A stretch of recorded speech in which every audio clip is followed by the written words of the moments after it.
अस्सलाम वालेकुम cooking with Reeba च तुहाडा सारिਆਂ ਦਾ ਵੈਲਕਮ। ਕਿੱਦਾਂ ਹੋ ਸਾਰੇ? ਵਧੀਆ ਹੋ ਜੀ। ਅਸੀਂ ਬਣਾਇਆ ਸੀ ਇੱਥੇ ਬੜਾ ਮਜ਼ੇਦਾਰ ਜਿਹਾ ਆਲੂ ਕੀਮਾ ਤੇ ਨਾਲ ਅਸੀਂ ਕੀਤੇ ਸੀ ਐਗ ਬੋਇਲ, ਜੋ ਕਿ ਗਾਰਨਿਸ਼ਿੰਗ ਵਾਸਤੇ ਤੇ ਵੈਸੇ ਵੀ ਬੜੇ ਜ਼ਬਰਦਸਤ ਲੱਗਦੇ ਆ। ਨਾਲ ਮੇਰੇ ਚੈਨਲ ਨੂੰ ਸਬਸਕ੍ਰਾਈਬ ਕਰਿਆ ਕਰੋ, ਮੇਰੀ ਵੀਡੀਓਜ਼ ਨੂੰ ਵੇਖਿਆ ਕਰੋ। ਤੁਹਾਡੇ ਲਈ ਬੜੀਆਂ ਸਾਂਝੀਆਂ ਰੈਸਪੀਆਂ ਲੈ ਕੇ ਆਉਂਦੀ ਹਾਂ, ਬੜੀਆਂ ਮਿੰਟ ਝਟਪਟ ਬਣਨ ਵਾਲੀਆਂ, ਤਾਂ ਕਿ ਤੁਹਾਨੂੰ ਬਹੁਤ ਜ਼ਿਆਦਾ ਮਿਹਨਤ ਨਾ ਕਰਨੀ ਪਵੇ, ਬਹੁਤ ਜ਼ਿਆਦਾ ਮਸਾਲੇ ਨਾ ਪਾਉਣੇ ਪੈਣ, ਬੜੀ ਜ਼ਿਆਦਾ ਐਫਰਟ 'ਚ ਨਾ ਤੁਸੀਂ ਜਾਓ। ਨਾਲ ਅਸੀਂ ਗਾਰਨਿਸ਼ਿੰਗ 'ਚ ਪਾਇਆ ਜੀ ਥੋੜ੍ਹਾ ਜਿਹਾ ਧਨੀਆ ਤੇ ਥੋੜ੍ਹਾ ਜਿਹਾ ਅਦਰਕ। नाल असी बनाइया बड़िया ज़बरदस्त जियाँ रोटियाँ। तो चलो रेसिपी शुरू करते हैं टाइम ज़ाया किए बगैर। अच्छा जी, यहाँ हमने किया प्याज को गोल्डन ब्राउन और उसमें हमने डाल दिया हमारा कीमा। कीमा असी बहुत ज़्यादा बारीक नहीं करवाया, असी बहुत ज़्यादा मोटा नहीं रखा ताकि जल्दी गल जाए।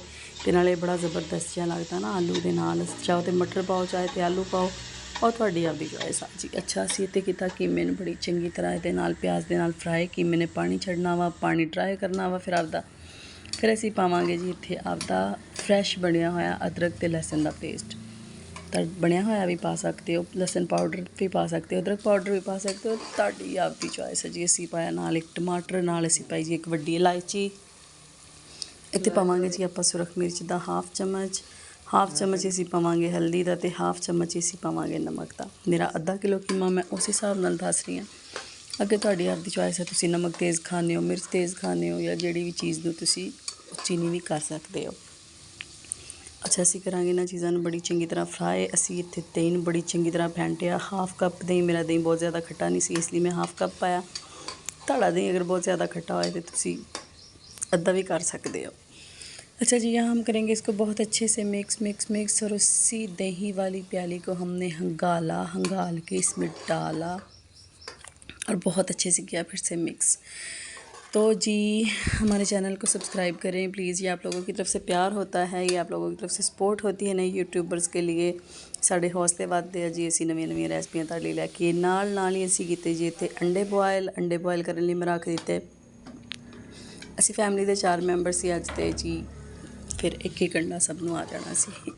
अच्छा जी, असी लाई सी इत्थे सीटी तकरीबन 5 मिनट वास्ते, ताकि ये बहुत अच्छी तरह पक जाए। इत्थे तकरीबन 80% असी आपदा कीमा जिहड़ा उहनूं गला लिया, ठीक है। उस तो बाद असी पाए इहदे विच आलू तुहानूं पता वा नवें आलू हुंदे आ, बड़ी जल्दी इन्हां ने गल जाना हुंदा।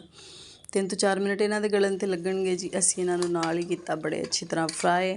हुण असी इन्हां नूं चंगी तरह फ्राई करांगे ताकि इन्हां दा भी कच्चापन खत्म हो जाए।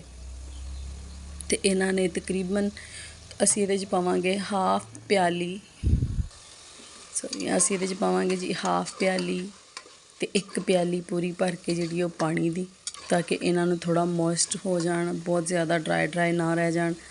तो फिर इन्हां नूं खाण दा जिहड़ा ना मज़ा भी बहुत अच्छा हुंदा। पहले तो असी आलू नूं बड़ी चंगी तरह कीता फ्राई, आलू दा पानी कीता खुश्क, नाल मसाले नूं भी कीता, कीमे नूं बड़ी अच्छी तरह फ्राई।